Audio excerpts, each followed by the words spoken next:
Welcome to the Pardes channel. Today we explain Exodus chapter 26 in a clear and simple way, step by step. Okay, let's just dive straight into this. Exodus 26 is, wow, it's fascinating. It serves as an incredibly detailed ancient architectural schematic for God's dwelling place. We are looking at a text that operates much like an architect's blueprint or a complex assembly manual. The text here is incredibly precise. It doesn't give us poetry, it gives us hard mathematics, precise dimensions, materials, and brilliant structural engineering. We are going to visualize exactly how the Israelites constructed this massive, portable sanctuary right in the middle of a harsh, unforgiving desert. It's like the ultimate modular building project but made of pure gold and silver. Here is our blueprint for today. 1. Context and divine blueprint. 2. Curtains and protective coverings. 3. The acacia wood framework. 4. Veils and sacred spaces. 5. Clarifying the complex details. And finally, 6. Practical life lessons. Let's get started. Section 1. Context and divine blueprint. Let's set the stage just briefly before the actual construction begins. God has commanded Moses to build a sanctuary so that he may dwell among the people. Now, the people of Israel are encamped at Mount Sinai, and they need a physical, central space for worship. But because they are nomadic people journeying toward the Promised Land, a permanent stone temple is completely out of the question. What they need is a portable, modular, highly durable, yet incredibly beautiful tent structure. This is the tabernacle, or the Mishkan in Hebrew. Now, to visualize these instructions clearly, you really need to know that whenever the text mentions a cubit, you should picture about 1.5 feet or 18 inches. This was a standard unit of measurement in the ancient world, representing the distance from an average man's elbow to the tip of his middle finger. So as we go through the dimensions today, you can easily multiply the cubits by 1.5 in your head to get the approximate length in feet. Doing this will help you realize just how massive and imposing this structure actually was. Section 2. Curtains and protective coverings. So the Hebrew text actually starts building from the inside out. It doesn't begin with the hard walls. It starts with the beautiful, soft internal fabrics that create the ceiling and the interior visual space of the tabernacle. Picture the harsh, brutal desert elements constantly battling the absolute exterior of this structure. That completely contrasts with the delicate, sacred piece on the inside. In verse 1, we are introduced to the first layer, the innermost ceiling. It's made of 10 curtains of fine twine linen woven with stunning blue, purple, and scarlet yarn. And most remarkably, skilled craftsmen worked designs of cherubim, angelic figures, directly into the fabric. Each of these curtains is 28 cubits long and 4 cubits wide. Then, moving outward to verse 7, we find the second layer, a tent of goat's hair to go right over the linen tabernacle. There are 11 of these curtains, and they're slightly larger, 30 cubits long. This goat's hair layer is the primary structural tent covering. Finally, in verse 14, we get the third and fourth layers, which act as the absolute outer roof. There's a covering of ram skins dyed red, and over that a rugged, highly durable outer covering of hides. Some translations call these sea cow hides, others sealskins or badger skins. But the core idea is a tough, waterproof leather layer protecting the entire sanctuary from the scorching desert sun and violent rain. Notice the deliberate downgrade in materials here. It's actually a fascinating detail. As we move away from the pure gold of the sacred inner space to the outer, protective goat hair tent, the metals physically change. Let's look at the mechanics in verses 3 through 11. The 10 inner linen curtains aren't just thrown over the top randomly. They are coupled together, 5 curtains joined to another 5. To connect these two massive panels, 50 loops of blue material are sewn onto the edges, and 50 clasps of pure gold are used to lock them together, making the tabernacle one complete whole. But when we look at the goat hair tent covering in verses 9 through 11, we see a shift. These 11 curtains are also joined into 2 large sets, one set of 5 and one set of 6. They also use 50 loops, but the clasps used to connect them are made of bronze, not gold. This introduces a recurring theme in the tabernacle's design. The closer an object is to the presence of God on the inside, the more precious the metal. Gold is reserved for the innermost, holiest spaces, while bronze is used for the more exterior, functional elements. Section 3. The acacia wood framework. Next, in verses 15 through 30, the text shifts from the soft textiles to the rigid wooden skeleton that holds these heavy curtains up. I mean, you can't just have layers of heavy animal skins resting on nothing. They require incredibly sturdy walls. So the crucial point here is that 48 massive boards of acacia wood are required to create the walls of the tabernacle. Let's do the math on this, starting in verse 15. The text calls for boards or upright frames made of acacia wood. Each board is 10 cubits long, which is 15 feet high, and 1.5 cubits wide, which is over 2 feet wide. Just imagine the sheer weight of a dense wooden plank of that size. And according to verse 29, every single one of these boards is entirely overlaid with pure gold. This creates an interior room that is 15 feet tall, completely surrounded by solid, glowing golden walls. But how do you keep this immense golden fortress from sinking right into the shifting desert sand? Well, use solid silver sockets. Let's look at the breakdown of the walls as described in verses 18 through 25. On the south side, there are 20 boards. Underneath these 20 boards are 40 heavy sockets of solid silver, 2 sockets for every board to receive its 2 tenons, or pegs. The north side is an exact mirror, 20 boards and 40 silver sockets. Then we get to the rear, the west end of the tabernacle.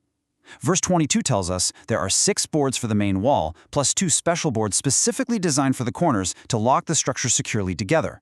That totals 8 boards and 16 silver sockets, just for the back wall. Add them all up, 20 on the south, 20 on the north, and 8 on the west. That equals exactly 48 massive boards resting on a foundation of 96 solid silver sockets. Think of the awe-inspiring engineering required to carry 96 solid blocks of silver through a barren wilderness, just to ensure God's dwelling place had a perfectly unshakable foundation. Now, even with heavy silver bases, 15-foot-tall vertical boards could sway or separate under the harsh desert winds. So the text commands the creation of crossbars of acacia wood to unify the entire structure. We find this brilliant engineering detail in verses 26 through 29. There are 5 horizontal bars for the south side, 5 for the north side, and 5 for the west side. The vertical boards have golden rings attached to them, and the crossbars are threaded through these rings just like a heavy deadbolt on a door.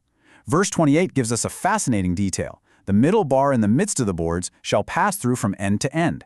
This central bar runs continuously along the entire length of the wall, ensuring the boards remain perfectly flat and securely bound together as one unified wall. And of course, just like the towering boards, these crossbars and their rings are entirely overlaid with pure gold. Section 4. Veils and Sacred Spaces.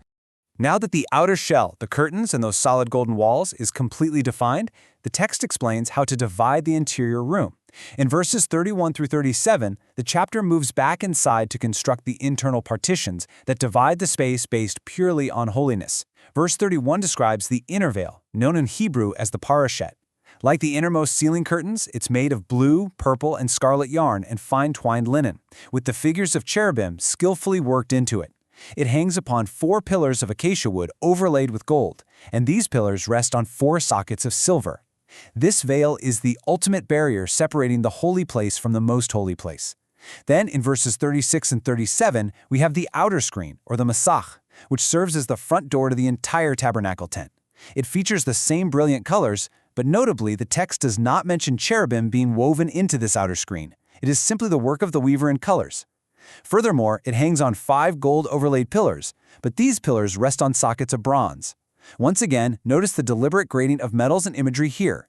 The closer you get to the ark, the more cherubim you see.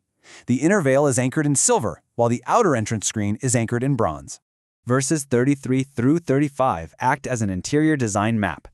Moses is instructed to hang up the inner veil under the clasps of the roof. Behind this veil, in the most holy place, he is to bring the Ark of the Testimony. The Ark sits in absolute seclusion. Now imagine this from the perspective of a priest.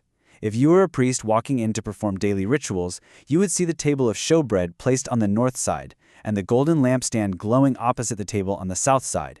You would serve in this magnificent holy place, but you would be entirely shielded from the ark by that heavy, cherubim-embroidered inner veil. This precise spatial layout ensures that the most holy place remains entirely private and sacred. Section 5. Clarifying the complex details. Before we wrap up, let's pause for a second to make sure we truly understand the simple mechanics of this ancient engineering. Reading through dimensions and hardware can sometimes get confusing, but the concepts are actually quite elegant and incredibly practical for a nomadic people. First, the tenons mentioned in verse 17 are essentially wooden pegs or projections carved into the bottom of the wallboards. They function exactly like modern mortise and tenon joints in woodworking. These 2 pegs drop directly into the holes in the heavy silver sockets, locking the wall to the ground without needing to dig deep foundations into the sand. Second, the loops and clasps are essentially a brilliant ancient zipper system Think about it. You can't weave a single linen curtain large enough to cover the whole structure. It would be way too heavy to carry or clean. By making modular curtains and linking the blue loops with golden clasps, the massive tent can be easily dismantled, carried by the Levites, and perfectly reassembled at the next camp. Finally, the choice of acacia wood is incredibly practical. Acacia trees grow natively in the arid Sinai wilderness. It is a very hard, dense wood that resists decay and insects, making it the absolute perfect building material for a structure designed to last through decades of harsh desert travel. Section 6. Practical Life Lessons. Pulling back from the ancient blueprints, what can the simple, practical meaning, the Peshat, of this chapter teach us today?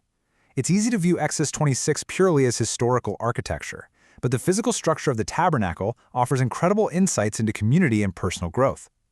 These exact instructions remind us that building something beautiful and lasting requires both a strong foundation and a unified effort. Consider the power of unity shown in the text. Verse 6 says to couple the curtains together with the gold clasps that the tabernacle may be one whole. The tabernacle only becomes a dwelling place for God when all the individual, disparate pieces are locked together. 48 individual boards are useless on their own, but unified by crossbars, they become a fortress. In our lives, communities, and families only thrive when we are linked together, supporting one another. We also learn about the importance of a strong foundation. The golden walls, representing beauty and glory, do not rest on the shifting desert sand. They rest on massive, heavy blocks of solid silver. If we want to build lives of meaning, we must rest upon heavy, unshakable foundations of solid values and truth. Finally, the tabernacle teaches us the necessity of creating sacred space. The veils actively divided the common from the holy and the holy from the most holy. In our chaotic, modern lives, we must deliberately design in separate spaces in our own lives to intentionally designate boundaries for rest, for family, and for quiet reflection, protecting our inner secret spaces from the constant noise of the outside world. So I'll leave you with this. If you were to build a sanctuary in your own life today, what would your strong foundation and your inner sacred space actually look like? Thank you for learning with us. If this helped you understand the chapter better, like, subscribe, and join us for the next chapter.